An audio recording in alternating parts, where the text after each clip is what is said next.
नमस्कार, आप देख रहे हैं VIS24 न्यूज का खास शो पंचायत चुनाव यात्रा। मैं अब्दुल कुद्दूस आपके साथ। मैं अभी हूं मधुबनी जिला परिषद क्षेत्र संख्या 47 अंधराठाड़ी में, और हमारे साथ जो जिला परिषद प्रत्याशी बात करने के लिए बैठी है, इनका नाम है ममता देवी, और निवेदक के रूप में जो बात करने के लिए बैठे हैं, इनका नाम है संजय कुमार चौधरी। चलिए मैं इनसे बात करता हूं और जानने का कोशिश करता हूं कि क्या विचारधारा लेकर इस बार क्षेत्र संख्या 47 में ये जिला परिषद पद पे चुनाव लड़ने जा रहे हैं। जी, सबसे पहले आपका स्वागत है हमारे चैनल VIS24 न्यूज पे। जी प्रणाम। मैं ममता देवी जिला परिषद क्षेत्र संख्या 47 से उम्मीदवार हूँ। मैं ग्राम अंधराठाड़ी उत्तर से, और मेरे पति श्री संजय कुमार चौधरी ये एक सामाजिक कार्यकर्ता हैं। हमारा परिवार 20 सालों से सामाजिक कार्यों में निरत काम करता रहा है, और इन्हीं के प्रेरणा स्रोत मैं भी चाहती हूँ कि मैं सामाजिक कार्यों में काम कर सकूँ, और मैं अंतर स्नातक तक पढ़ी हूँ। जी, आप क्षेत्र संख्या 47 की जनता को क्या कहना चाहेंगे, क्या विचार रखना चाहेंगे? मैं क्षेत्र संख्या 47 की जनता को यही कहना चाहूँगी कि शिक्षित उम्मीदवार का चयन करें, जो कि समाज के कार्य के हित के लिए हमेशा आगे आए, कार्य कर सके। अब मैं संजय कुमार चौधरी जी से बात करूंगा, जो निवेदक के रूप में क्षेत्र संख्या 47 से हैं। जी, सबसे पहले आपका स्वागत है हमारे VIS24 न्यूज पे। बहुत बहुत धन्यवाद। आप लोगों ने 47 जिला परिषद क्षेत्र में आकर हम लोगों के लिए मेरे विजन जानने के लिए आप लोग बता रहे हैं। आपके न्यूज़ चैनल को मैं अपने तरफ से बहुत बहुत धन्यवाद। जी, आप क्षेत्र संख्या 47 से जिला परिषद पद पे चुनाव लड़ने जा रहे हैं, तो आपका मुख्य मुद्दा क्या है? सर्वप्रथम मैं आपको बताना ये चाहूँगा कि 47 जिला परिषद महिला अनारक्षित सीट है, और महिला अनारक्षित सीट होने की वजह से मेरी पत्नी इस बार 47 जिला परिषद के प्रत्याशी हुई हैं, और 2016 में भी वो प्रत्याशी बनी थी। निश्चित तौर से जब लोग चुनावी मैदान में आते हैं तो उनके पास अपनी एक विजन होती है। मैं 2016 के चुनाव में भी अपने पूरे मुद्दे के साथ चुनावी मैदान में गया, और जनता का आशीर्वाद वो विजेता के रूप में मिली। मैं कुछ वोटों से चुनाव हार गया, मैं निराशा नहीं हुआ। मैं पुनः जनता के बीच में गया, और जनता के बीच में जो हमारी जो मुद्दाएँ थी, जो जनता की समस्याएँ थी, उनको बराबर उन लोग के सामने जो हमसे बन पाया मैं उन लोगों के लिए करते रहा। रही जहाँ तक मुद्दे के, आपने मुद्दे के बारे में पूछा, त्रिस्तरीय पंचायत की जब व्यवस्था हुई तो गांधी जी का ये सोच था कि हम ग्राम स्वराज का स्थापना करें, और जब तक गांव का विकास नहीं होगा तब तक देश का विकास नहीं हो सकता है। और मुझे भी लगा, मैं अपनी बात बता दूं कि मैं जर्नलिज्म मास कम्युनिकेशन हूँ, मैं MBA हूँ, और सारी नौकरी की लालसा को छोड़कर समाज के क्षेत्र में लग गया, और मैं विगत 20 वर्षों से समाज क्षेत्र में लगा हूँ। ये दल की राजनीति नहीं है, मैं सामाजिक कार्य के नाते लोग किसी न किसी दल से जुड़ा रहता है, मैं यहाँ इसकी विवेचना नहीं करूँगा। मगर समाज में रहने के बाद मुझे लगा कि पढ़े लिखे लोग को आना चाहिए। पढ़े लिखे लोग यदि समाज में आते हैं, जनप्रतिनिधि बन के आते हैं, तो समस्याओं को बहुत नज़दीक से देखने का उनको मौका मिलेगा, और समझ के हिसाब से वो अपने क्षेत्र का विकास कर पाएंगे। और मुझ में भी ललक आई कि मैं भी ये काम करूं, और उसी ललक के कारण मैं विगत 20 वर्षों से चुनाव नहीं, समाज के काम में लगा रहा। और 2016 में मुझे ये लगा कि नहीं, मुझे चुनाव लड़ना चाहिए। और 2016 के चुनाव में जब मैंने चुनाव लड़ने का मूड बनाया, तो ये जो 47 जो क्षेत्र है वो महिला अनारक्षित सीट था। तो मेरी धर्मपत्नी वो भी पढ़ी लिखी थी, मैंने उनसे भी पूछा कि क्या आपको मैदानी, हमारा जो परिवार है सामाजिक सेवा में है, तो क्या आप आना चाहेंगे? उन्होंने बेझिझक कहा कि जब पूरा परिवार समाज की सेवा में लगा हुआ है तो मैं भी आऊँगी। और उसके बाद मैंने उन्हें प्रत्याशी बनाया, और प्रत्याशी बनाने के बाद 2016 में जब मैं जनता के बीच में गया तो देखा समस्याओं को कोई कमी नहीं है। और मैं एक बात यहाँ बताना चाहूँगा कि विकास के नाम पर लोग सिर्फ बड़ी बड़ी बातें करते हैं। मैं कहना चाहूँगा कि विकास एक निरंतर प्रक्रिया है, विकास कभी समाप्त नहीं हो सकती है। सरकार की योजनाओं के अनुसार से जनप्रतिनिधि यदि ईमानदारी पूर्वक काम करे तो निश्चित तौर से प्रत्येक गांव क्या, प्रत्येक वार्ड, प्रत्येक मोहल्ले में विकास हो जाएगी। सरकार की योजनाएं जितनी भी आती हैं, यदि कोई भी जनप्रतिनिधि, किसी भी जनप्रतिनिधि की बात करता हूँ, चाहे वह वार्ड सदस्य हो, पंचायत समिति हो, मुखिया जी हों, जिला परिषद हों, विधायक हो और सांसद हों, यदि ईमानदारी पूर्वक अपने काम को करें तो निश्चित तौर पर धरातल में जो समस्या दिखाई पड़ रही है वो समस्या नहीं रह जाएगी। जब आपने 2016 में पहली बार चुनाव लड़ा क्षेत्र संख्या 47 से, तो उस बार क्या पोजीशन रहा और इस बार आपको क्या लगता है कि क्षेत्र संख्या 47 की जनता आपको यहाँ से जिला परिषद पद के लिए चुनेंगे? मैं आपको बताना चाहूँगा आपके चैनल के माध्यम से कि 2016 के चुनाव में जब मैं आया तो जनता के बीच में हम नए नहीं थे, वहाँ प्रत्याशी के रूप में हम नए थे। जनता के बीच पूरे अंधेठारी प्रखंड में कोई भी ऐसे 18 पंचायत में कोई ऐसा जो सोशल एक्टिविटी के जो लोग होंगे वो नहीं पहचानते होंगे।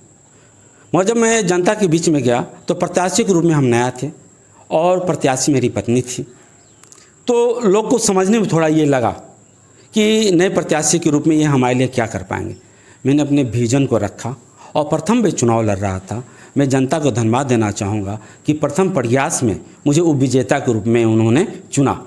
कितना वोट आया था आपको टोटल, कुछ अंदाजा है? हाँ, लगभग 3800 के आसपास मुझे वोट आया था। विजेता को कितना? विजेता का लगभग 8000 के आसपास वोट थी। इस बार क्या अनुमान है आपको कि क्षेत्र संख्या 47 से जनता कितना % आपको उम्मीद है कि आपको चुनेंगे?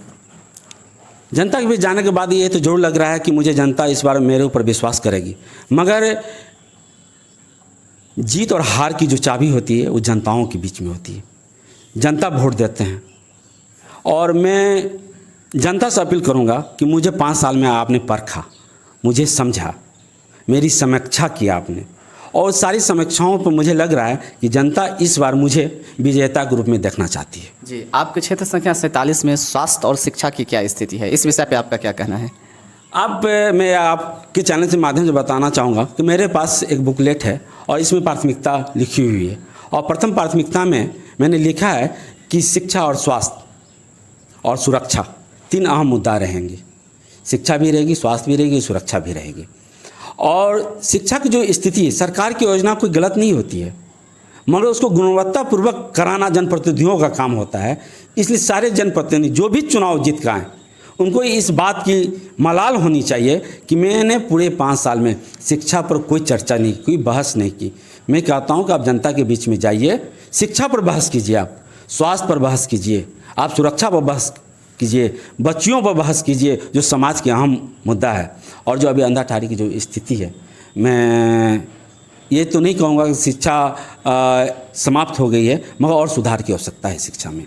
स्वास्थ्य की जहाँ तक की बात है, जहाँ रेफरल अस्पताल है वहाँ की स्थिति मोटा मोटी ठीक है, मगर जो उप स्वास्थ्य केंद्र है वहाँ उप स्वास्थ्य केंद्र तो भवन तो बन गई, चाहे वो सरकार की कमी हो चाहे हमारे जनप्रतिनिधियों का कमी हो। वहाँ जो स्टाफ होनी चाहिए, वहाँ डॉक्टर की व्यवस्था होनी चाहिए, वहाँ दवा की व्यवस्था होनी चाहिए, वहाँ नर्स की व्यवस्था होनी चाहिए, वहाँ कर्मचारियों की व्यवस्था होनी चाहिए, लगभग सभी केंद्रों पर देखने को नहीं मिलती है। जो जनप्रतिनिधियों को ये सोचना चाहिए और सरकार तक ये बात को पहुंचाना चाहिए कि आपका जो स्वास्थ्य केंद्र है सिर्फ मकान बनकर तैयार है, वहाँ कर्मचारियों को आवश्यकता है, डॉक्टरों की आवश्यकता है, नर्सों की आवश्यकता है, वहाँ दवाइयों की आवश्यकता है, इसलिए उस स्वास्थ्य केंद्र की व्यवस्था भी है।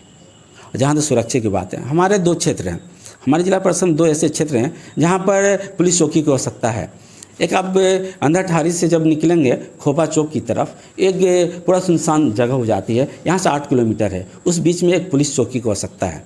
और एक पुलिस चौकी की आवश्यकता है कि मदना पंचायत है, वहाँ भी एक पुलिस चौकी की आवश्यकता है कि वो सुदूर देहात में पड़ता है। और मदना से अंधाठारी की जो दूरी है वो कम से कम 10 किलोमीटर की दूरी है, 8 से 10 किलोमीटर की दूरी है। तो उस बीच में एक पुलिस चौकी हो सकता है। मैं यदि जनप्रतिनिधि बन के यदि हमारी धर्मपत्नी आती है, मैं सरकार से आग्रह करूंगा कि दोनों क्षेत्रों में एक पुलिस चौकी हो, आंगनबाड़ी केंद्रों में डॉक्टर की व्यवस्था हो, सुरक्षा के लिए संपूर्ण व्यवस्था हो। आपने 2 क्षेत्र के नाम बताए, लेकिन रखवाड़ी और क्वारपट्टी की जो बात की तो वो भी आपके क्षेत्र से काफ़ी दूर है और बहुत बैकवर्ड यहाँ से हो जाता है रास्ता उसका, क्योंकि मैं जानता हूँ उस एरिया को बहुत नज़दीक से। तो उस विषय में आपको क्या कहना है? हाँ, क्वारपट्टी की दूरी तो है, मगर रखवाड़ी पंचायत के अंतर्गत अंधाठारी में 2 थाना क्षेत्र है, एक अंधाठारी थाना क्षेत्र है, एक रुदपुर थाना क्षेत्र है। कुछ पार्ट रुदपुर थाना में पड़ता है और माने 9 पंचायत रुदपुर थाने में पड़ते हैं और 9 पंचायत अंधाठारी थाने में पड़ते हैं। तो रखवाड़ी पंचायत अंधाठारी रुदपुर थाना से बहुत ज़्यादा दूर नहीं है, मगर क्वारपट्टी के लिए चिंता की विषय ज़रूर है, इसलिए कि क्वारपट्टी की सारी जो समस्याएँ हैं वो अंधाठारी प्रखंड से जुड़ा हुआ है, चाहे वो थाना का हो चाहे अस्पताल का हो।